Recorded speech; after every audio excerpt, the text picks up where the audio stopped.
Bon ben bonjour à tous, bienvenue chez moi pour cette nouvelle saison 23-24. Donc on lance la saison officiellement avec la nomination du coach, donc M. Philippe Insberger. Voilà. Donc vous le connaissez, il a déjà entraîné au Chamagnoté par deux fois dans le passé. Il était dans la région, il était disponible, on a discuté, on a commencé à parler il y a à peu près un mois, bien qu'on soit en contact depuis déjà quelques années, puisque c'est une personne qui a toujours soutenu les Chamagnotais. Je me souviens l'année des barrages contre, je rappelle toujours cette anecdote, mais contre Villefranche, il était au message, au SMS, et était trop content qu'on se maintienne. Donc voilà, donc c'est important d'avoir quelqu'un qui aime le club, qui veut défendre les valeurs du club, et qui puisse faire passer ces valeurs et cet ADN aux joueurs du groupe pour la saison prochaine. Voilà, on est à votre disposition si vous avez des questions. C'est le genre de profil que tu recherchais aussi après la descente pour repartir sur quelque chose de nouveau, pour digérer aussi la saison dernière? La saison dernière, quand on fait le bilan de la saison dernière elle s'est jouée à la deuxième journée pour nous. Quand Sébastien Le Sable nous a quittés, on n'a jamais pu redresser la barre.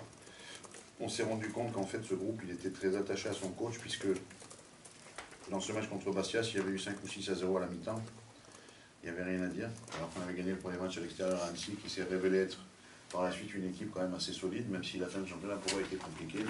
Mais un très beau parcours au groupe, ils ont fait une belle saison. Et quand on analyse la saison, bon, au bout de la saison, puisqu'on peut analyser en cours de saison et à la fin, on se rend compte quand même que le dernier maintenu, il a eu 45 points.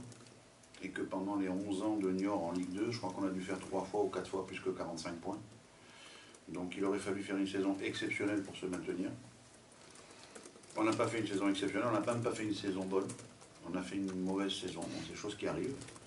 Il y a plusieurs paramètres qui peuvent l'expliquer, mais ça reste du sport. Dans le sport, le football, c'est des victoires, des défaites.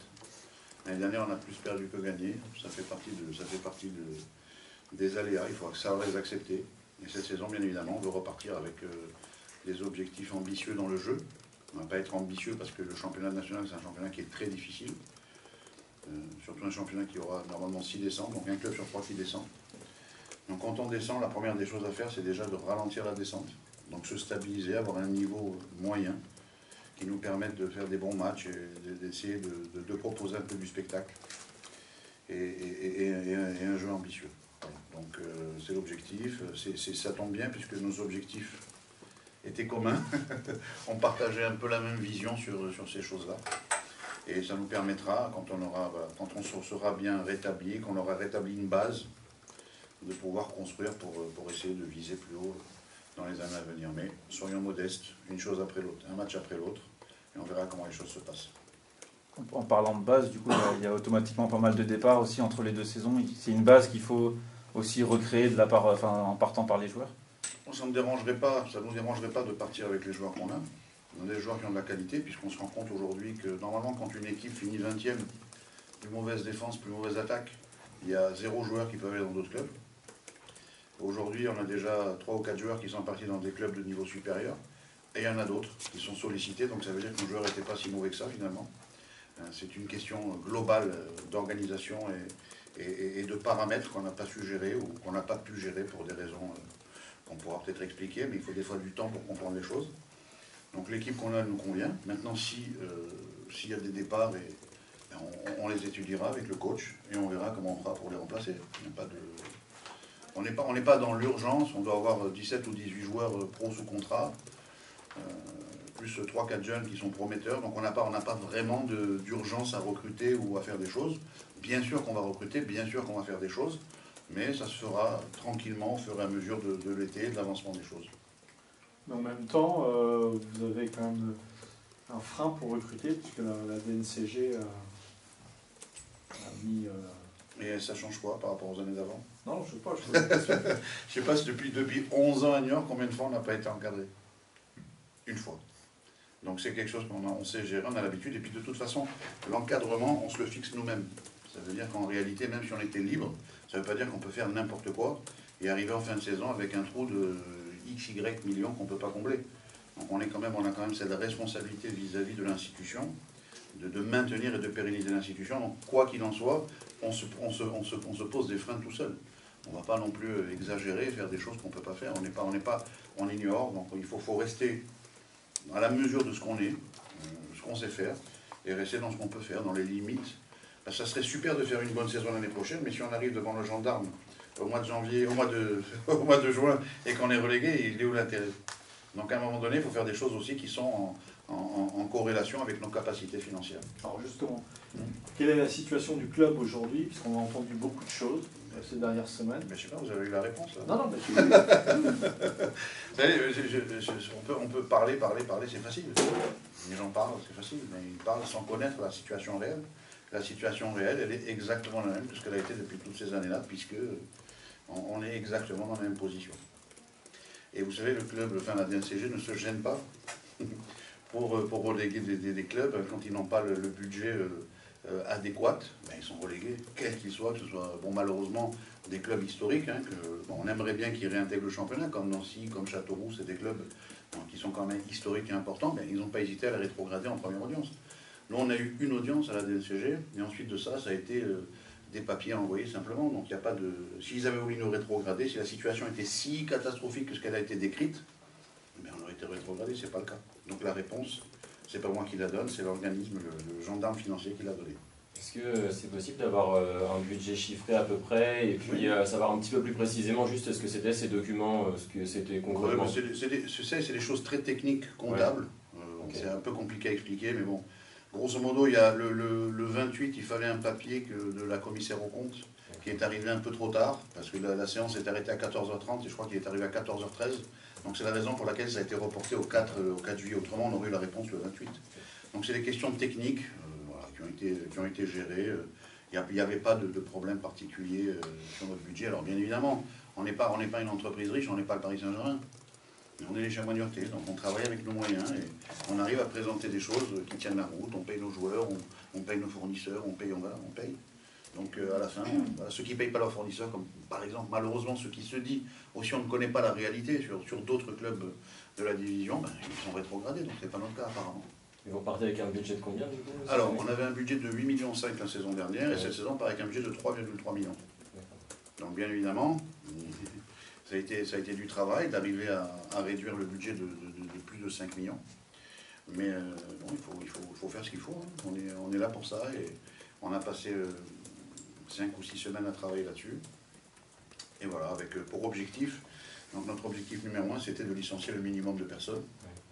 Une chose qu'on va réussir à faire, puisqu'on va limiter, je crois, il y aura peut-être 3 ou 4 licenciements, peut-être. C'est pas encore tout à fait acté. Donc c'est pas grand-chose quand même. Donc voilà, c'était important pour nous de conserver les gens qui aiment ce club, qui travaillent au quotidien. Parce que dans la réussite d'un club, c'est la réussite de toutes les personnes qui sont dans le club. Que ce soit le balayeur, l'intendant, le joueur, l'entraîneur, le dirigeant, tout le monde compte. Donc on veut garder le maximum de gens qui ont cet amour du club et qui veulent le transmettre. En parallèle de ça, comment s'établira le projet de formation? Le projet de formation, en fait, aujourd'hui, on se rend compte, on n'est pas... Quand on regarde un petit peu ce qui se fait, ce qui s'entend, ce qui se dit, si vous lisez un petit peu la presse sportive, il y a eu un dossier dans l'équipe la semaine dernière sur les centres de formation. Aujourd'hui, malheureusement, les clubs de la taille de Niort, ou les clubs qui sont concurrents de Niort, ou qui étaient concurrents de Niort en Ligue 2, on va prendre par exemple Pau, ou Laval, ou Grenoble, ou Annecy, ou tous ces clubs-là, c'est des clubs qui n'ont pas de centre de formation. Aujourd'hui, pour arriver à financer un centre de formation, c'est très très cher. Et les Chamagnottais n'ont pas les moyens de financer un centre de formation agréé. Ça ne veut pas dire qu'on va arrêter la formation, c'est-à-dire qu'on va toujours faire de la formation, on va toujours avoir des équipes de jeunes, mais dans un cadre qui ne sera peut-être pas agréé pour l'instant. Si demain, écoutez, il y a plus de... Déjà, il faut quand même qu'on se mette d'accord sur un élément qui est clair. Aujourd'hui, on a eu la visite d'Olivier Tébili. Vous avez connu Olivier Tébili, qui était un joueur du club. Il était au Chameau en 1988, au centre de formation. Donc il a visité, c'est exactement la même chose qu'en 88. On est juste 35 ans après. Donc en 35 ans, rien n'a évolué. Donc, on n'arrête pas la formation par gaieté de cœur, on arrête la formation aussi parce que, déjà, on n'a pas les moyens financiers, et deux, on n'a pas les structures adaptées pour faire une formation comme il se doit. Aujourd'hui, sur 34 centres de formation, on était 34e. Ça veut dire que même si on avait une équipe comment on appelle ça, une équipe d'entraîneurs et de gens qui sont autour de ces équipes qui sont très compétents, un gens très compétents, des Franck Azopardi, des Karl Touraine, enfin tous les gens qui ont animé cette formation pendant toutes ces années-là, des Greg Maliki, enfin des gens qui étaient vraiment dévoués à leur cause et qui aiment leur club, il n'y a pas de souci. Malheureusement, ils travaillent avec du matériel, quand j'ai dit matériel, attention, entre guillemets, avec des joueurs qui avaient peut-être un niveau qui n'était pas suffisant pour les amener jusqu'à être professionnels. Donc faire de la formation pour faire de la formation sans résultat, il n'y a pas non plus beaucoup d'intérêt. Aujourd'hui, bien sûr que la formation c'est dans l'ADN des Chamagnotais, mais il faut quand même mettre un bémol. Un, des installations haut niveau qui permettent d'avoir un agrément de la DTN qui soit fait pour 4 ans et pas remis en cause tous les ans comme c'est le cas depuis 2017 au Chamois. En tout cas, depuis que je suis arrivé, c'est tous les ans. Je ne sais pas ce qui s'est passé avant, alors qu'en fait un agrément est donné pour 4 ans et la DTN vient visiter une fois tous les 4 ans. Chez nous, c'est tous les ans. Donc à un moment donné, tous les ans, c'est lourd à gérer toutes ces choses-là. Et effectivement, on n'a pas l'outil nécessaire pour former des joueurs. Donc, quand un joueur veut venir chez nous, si on fait visiter notre centre d'hébergement, ou si on fait visiter nos capacités d'entraînement, on est le dernier choix. Il faut vraiment que le mec ait été pris nulle part pour venir chez nous. Donc aujourd'hui, c'est sûr que la qualité des joueurs de base n'est pas suffisante pour justifier un tel investissement. On va travailler différemment, on va travailler avec des Deux-Sévriens, avec des locaux, on va essayer de les faire progresser, de les amener le plus loin possible et travailler un petit peu plus au niveau de la post-formation.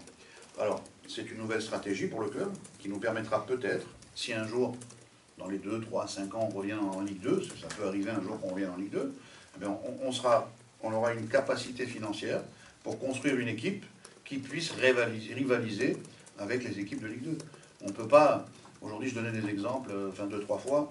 Quand le match contre Saint-Etienne, la moyenne des salaires de l'équipe qui était alignée, c'est 4 300 €. Donc, brut. Donc, quand ils jouent en face, avec une moyenne de 45 000 €. Donc, à un moment donné, il faut... Je sais bien que l'argent ne fait pas tout dans le football. C'est sûr que ça ne fait pas tout. Mais Paris Saint-Germain, par exemple, n'est pas candidat à la relégation, quoi qu'il arrive. Parce qu'ils ont des moyens, donc à un moment donné, on sait qu'ils ne vont pas être relégués. La seule question, c'est est-ce qu'ils vont finir premier ou deuxième. Donc, voilà, à un moment donné, les moyens, ça joue aussi dans le foot. Il faut avoir une équipe qui permette aussi d'intégrer des jeunes joueurs. C'est notre politique de développer des jeunes joueurs, ça sera toujours la même politique, mais ça serait bien d'avoir 4-5 joueurs qui puissent encadrer ces jeunes et leur permettre de s'exprimer plus facilement. Chose qu'on n'était pas capable de faire parce qu'on n'a pas les mêmes moyens que les autres. Donc à un moment donné, il faut aussi se poser cette question et se dire, voilà, la pérennité du club, ça passe aussi par là. Ça passe aussi par un changement de stratégie sportive. Concrètement, ça va donner quoi? Est-ce que les U19 deviennent des U18 terrain? Et comment ça se passe au niveau des coachs? Déjà, quand on perd, entre guillemets, l'agrément, bien évidemment, il y a un exode. Donc il y a eu, une fois à Niort, déjà un exode, c'était de l'ordre de 40 ou 50 joueurs. Aujourd'hui, ça va être peut-être une quinzaine ou une vingtaine de joueurs. Donc les joueurs qui vont quitter le club, qui vont peut-être trouver des contrats ailleurs, tant mieux pour eux. S'ils ont envie de tenter leur chance ailleurs, il n'y a pas de souci, on est heureux pour eux. Ça ne nous permet pas de faire 3 équipes du centre de formation compétitives. Donc on pourra faire une équipe de U17, une équipe de National 3, parce que la National 3, ça reste quand même un élément important. À noter que parmi toutes les réserves pro, on est parmi les seuls qui se soient maintenus, puisque si on regarde un peu ce qui s'est passé ailleurs, il y a beaucoup de réserves pro, même l'OGC Nice par exemple, qui est descendu en R1. Donc aujourd'hui, on va mettre l'accent sur cette équipe de N3 pour essayer de la maintenir et de continuer notre projet post-formation. Les U17, bien évidemment, parce que c'est un championnat intéressant, mais en U19, on se serait trouvé peut-être avec un équilibre d'équipe qui aurait été un petit peu trop faible, et pas suffisamment d'éléments. Si on avait trop de blessures ou trop de suspendus, ça aurait pénalisé une des 2 équipes. Donc on préfère privilégier aujourd'hui la Nationale 3, repasser par la case U18 terrain. Peut-être que dans les années à venir, on ne sait pas, peut-être qu'on remontera et qu'on arrivera à avoir 3 équipes et reconstituer une formation un petit peu différente. Est-ce qu'on sait déjà qui seront les entraîneurs de ces différentes équipes, notamment la réserve, si Franck Azopardi monte avec le staff de l'équipe première? Ben nous, en fait, aujourd'hui, voilà, on va prendre les choses les unes après les autres. Donc, on a entamé le processus de réduction du budget, le passage dans la DNCG, donc on a eu le feu vert, le départ de la saison des pros, la nomination d'un coach, la nomination d'un staff, et quand tout le monde va partir, quand tout le monde sera lancé, on va s'occuper de comment on va gérer le centre de formation, et tout ça sera géré à partir de la semaine prochaine. Je me laisse quand même quelques jours, le temps de prendre nos marques, et puis ensuite de ça, on va attaquer ça. Concernant la formation, à un moment donné, vous nous aviez parlé d'académie. Qu'est-ce qu'il en est? C'est ça, on va faire une académie en fait. C'est un projet pour les années à venir, ce sera une académie, l'Académie Chamois. Bon, après, c'est un projet qui peut mettre du temps à prendre forme. Hein. Aujourd'hui, on n'a pas de terrain d'entraînement. Donc, voilà, les jeunes, ils s'entraînent sur le synthétique, ou alors il faut prendre le bus pour aller à la minerai. Bon, ben, c'est compliqué. Donc, à un moment donné, il faut aussi avoir un contexte qui permette aussi le développement de ça. Donc, on veut aller vers l'excellence, mais l'excellence, ça implique aussi des structures qui permettent d'arriver à l'excellence.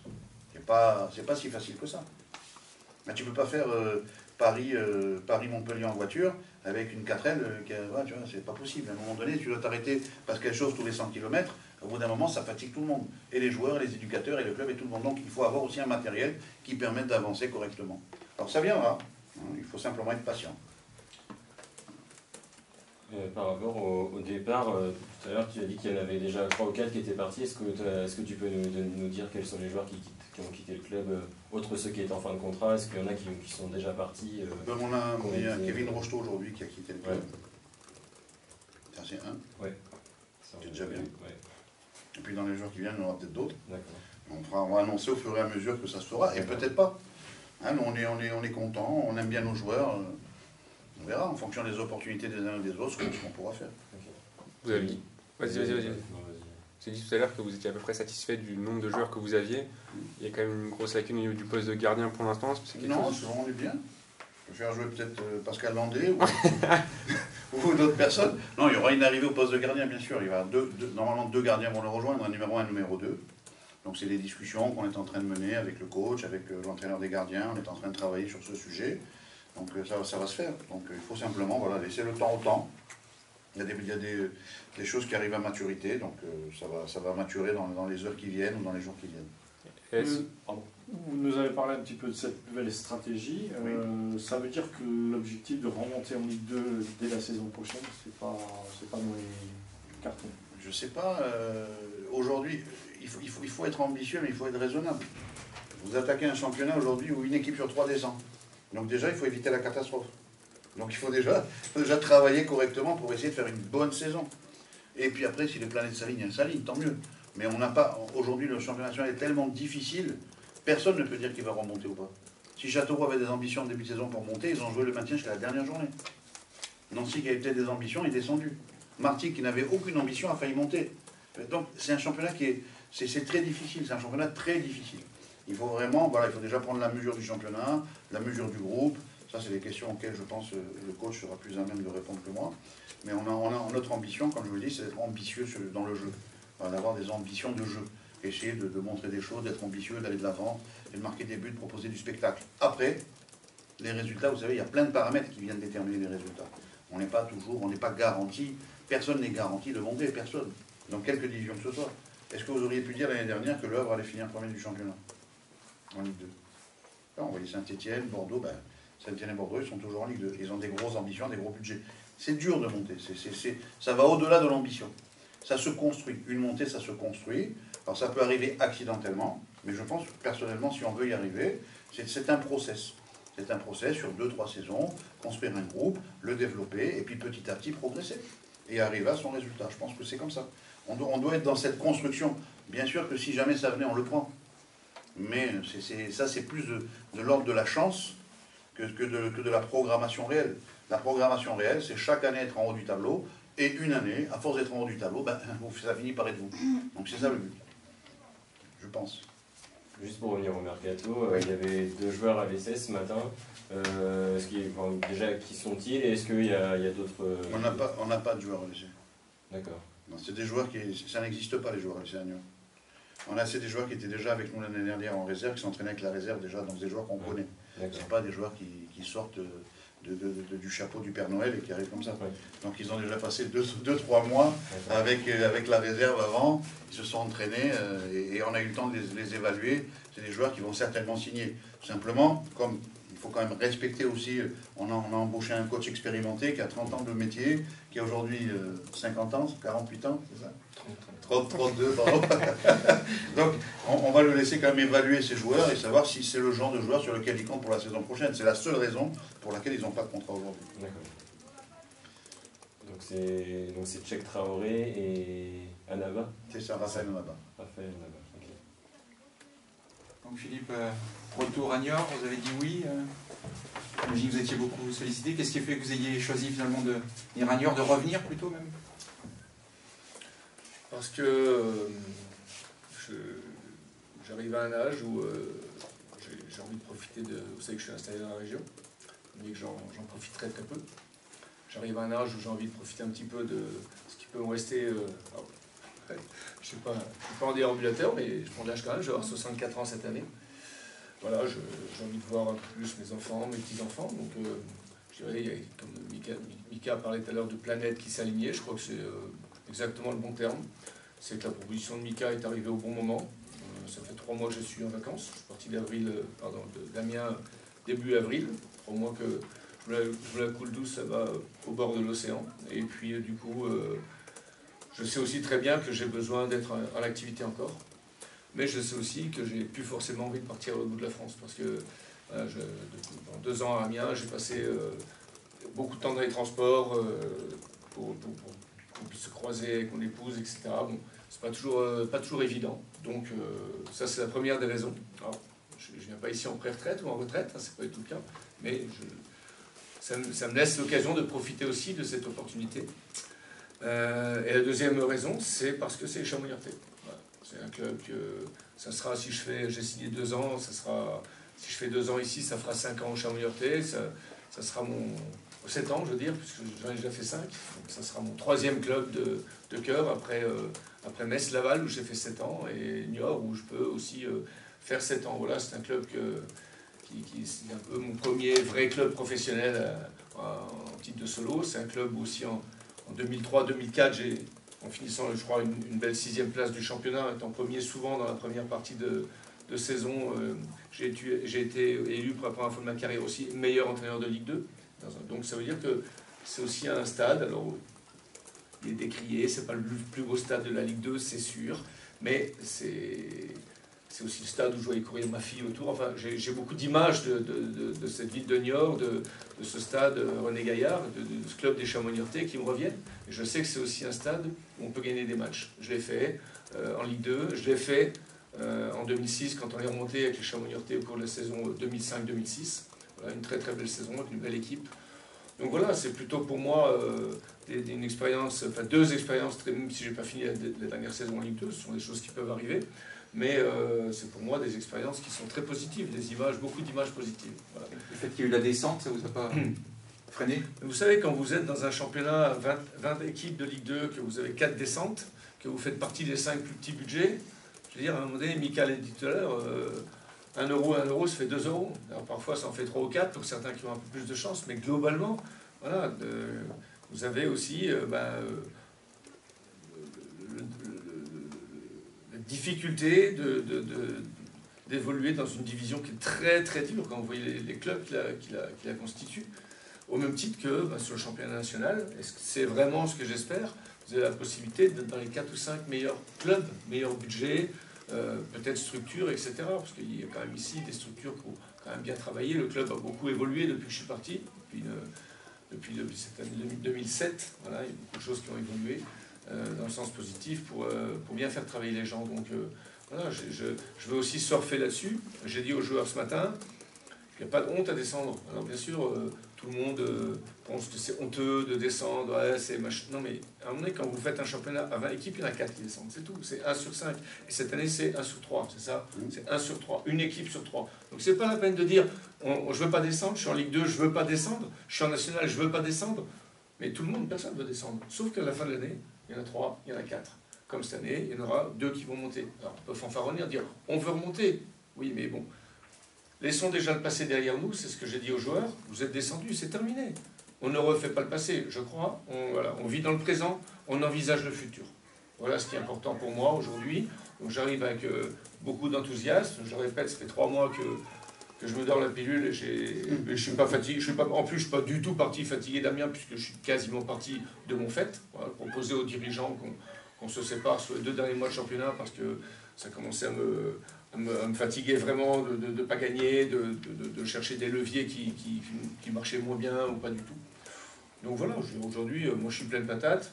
Et puis j'arrive avec un nouvel enthousiasme. J'espère que je pourrai communiquer cet enthousiasme avec à tout le monde ici. Voilà, quand je dis tout le monde, c'est tout le Niortais, les Deux-Sèvres, et puis cette région du sud-ouest où, mis à part Bordeaux et Niort, aujourd'hui, malheureusement, en termes de football, c'est dévasté. Je le sais, j'habite à côté du Stade Rochelet. Alors, je peux vous dire, je sais ce que c'est que le rugby ici et quelle place ça prend.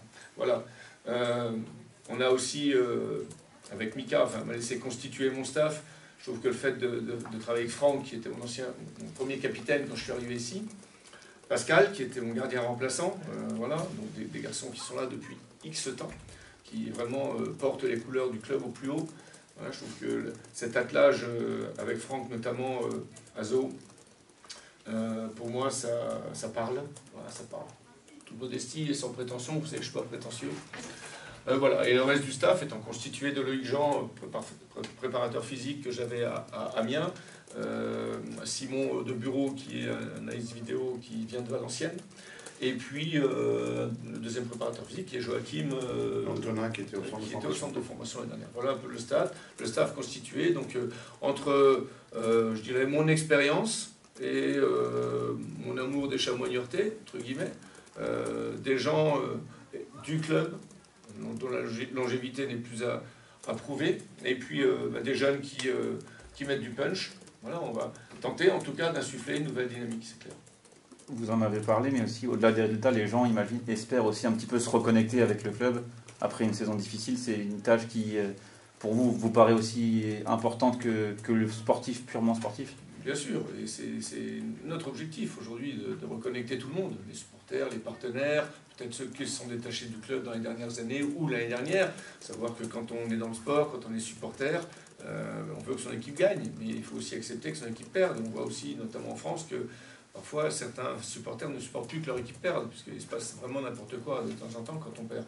Voilà, donc l'objectif c'est, je le répète, de créer une nouvelle dynamique. Je ne sais pas du tout ce qui s'est passé l'année dernière, j'ai vu de très loin. J'ai joué 2 fois contre les Chamois, on les a battus 2 fois. Ça a été une équipe qui, contre nous, aurait pu ouvrir le score à chaque match. On a gagné 2 fois, on a mis 2 fois 3 buts, mais on aurait pu aussi mettre mené 1-0, 2-0, c'est clair. Donc je ne suis pas là ici pour analyser ce qui s'est mal passé l'année dernière, je m'en fous. Globalement, je m'en fous. L'équipe est descendue, point final, comme l'a dit Mika, c'est qu'il y a des choses qui n'ont pas marché. Voilà, mais je regarde vers l'avant. Voilà, je suis très très optimiste et mon objectif aussi, c'est de faire revenir le monde au stade, les partenaires du club, parce que tout d'un coup le club est attachant ou redevient attachant, mais pour être attachant, il faut gagner des matchs. On peut dire ce qu'on veut dans le sport, il faut gagner des matchs. Vous faites plus de monde ici en national quand vous êtes dans les premiers qu'en Ligue 2 quand vous êtes dans les 5 derniers. Ou alors il faut être en Ligue 2 et jouer les 3-4 derniers matchs pour sa survie. Et là, les gens comprennent qu'il faut venir supporter son équipe. Ok, c'est important. Mais quand vous perdez, voilà, c'est comme ça. J'ai fait 2 ans en Amiens, on a un très beau stade, une belle équipe, tout ce que vous voulez. On n'a jamais joué à un seul match à guichet fermé. Parce que le club a du mal à être aimé aussi. Voilà, c'est comme ça. On doit donner un peu d'amour et cet amour doit nous être répercuté. Vous avez dit que ce qui s'est passé l'année dernière, comme c'est le passé. Non, il n'empêche qu'il y a des joueurs qui restent. Vous avez déjà pu évaluer votre effectif. Alors non, on a fait une séance de course au bord de la Sèvre, en plus 3 jonglages avec le 5. J'ai vu des garçons qui savaient jongler avec un ballon, c'est pas mal, je sais encore le faire. Peut-être même que Mika pourrait le faire. Il n'était pas dans la séance d'entraînement ce matin, je vous rassure.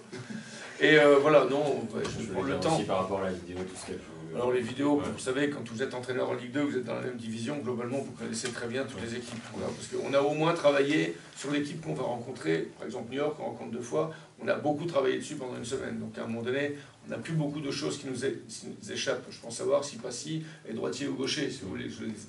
Mais après, dans la connaissance plus approfondie, dans aussi le fait très important de bien connaître les hommes, voilà, la personnalité, qu'est-ce qui fait comment le joueur est construit, voilà, c'est aussi notre rôle d'entraîneur. C'est pour ça qu'aujourd'hui, les coachs de plus en plus prennent un petit peu plus de hauteur et de recul sur l'entraînement même, vraiment le cœur de l'entraînement, pour faire travailler les gens qui sont dans le staff et pour pouvoir aussi voilà, affiner les analyses ou affiner l'observation des comportements.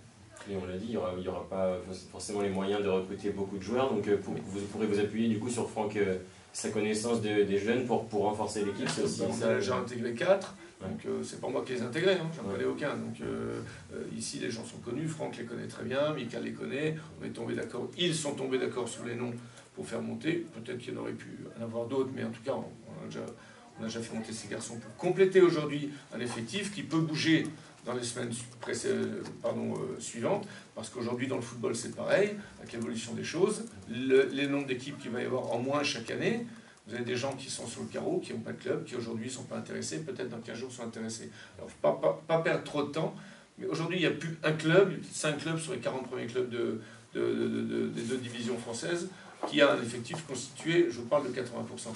80%. Aujourd'hui, c'est terminé de dire, on part, moi quand je joue à Metz, on avait 18 joueurs, 19 joueurs, bim. Et les mecs, ils étaient là, et c'était parti jusqu'au bout. On n'avait pas inventé encore les agents, ou encore plus le mercato d'hiver. Donc on était parti sur 2 ans, sur 3 ans. Voilà. Aujourd'hui, c'est plus comme ça.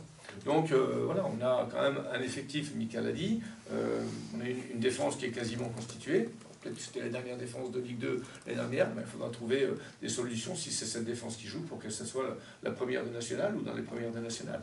Vous avez des attaquants, ou moi, chaque fois que je regarde les highlights des matchs, je vois un match que vous avez perdu au Havre, je pense 1-0, où je me rappelle d'au moins 3 tête-à-tête, des face-à-face avec le gardien, des occasions énormes à 0-0. Je trouve que les Chamois l'année dernière ont une réussite qui était vraiment inexistante. Voilà, inexistante. Très très peu de réussite par rapport aux situations que vous pouvez vous créer. Alors, des attaquants qui dépassent 1m90, vous savez, dans un championnat comme le championnat national, c'est pas toujours beau à avoir joué, par contre ça pèse. Donc toutes ces choses, je vais les prendre en considération, il faut un petit peu de temps, on a 5 matchs de préparation, je veux dire, on a 5 semaines et demie, je ne suis pas du tout pressé.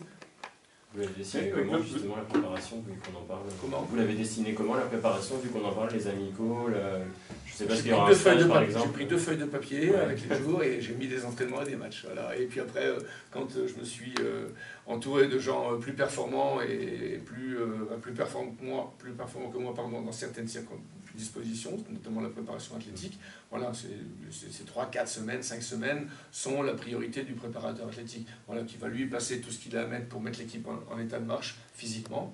Et après, nous, avec le temps qu'il nous reste, j'oserais dire, nous en reste quand même beaucoup, on en profite pour caler nos principes de jeu et ce qu'on veut voir de cette équipe.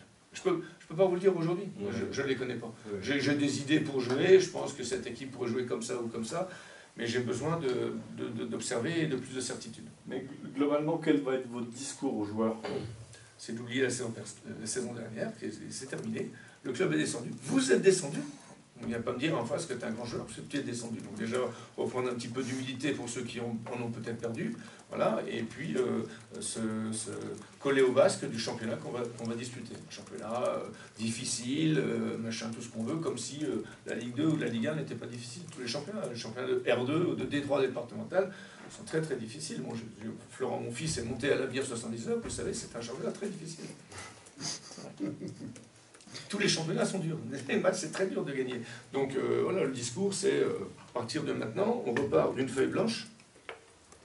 Ceux qui ne veulent pas rester au club, ils vont aller voir Mika, ils vont discuter avec Mika. Moi, je ne veux pas de gens qui ne veulent pas rester ou qui sont là, si j'ai mieux, je m'en vais. On sait que si tu as mieux, tu t'en vas. Mais je veux dire, à un moment donné, voilà, ceux qui sont là, normalement, partent pour l'aventure.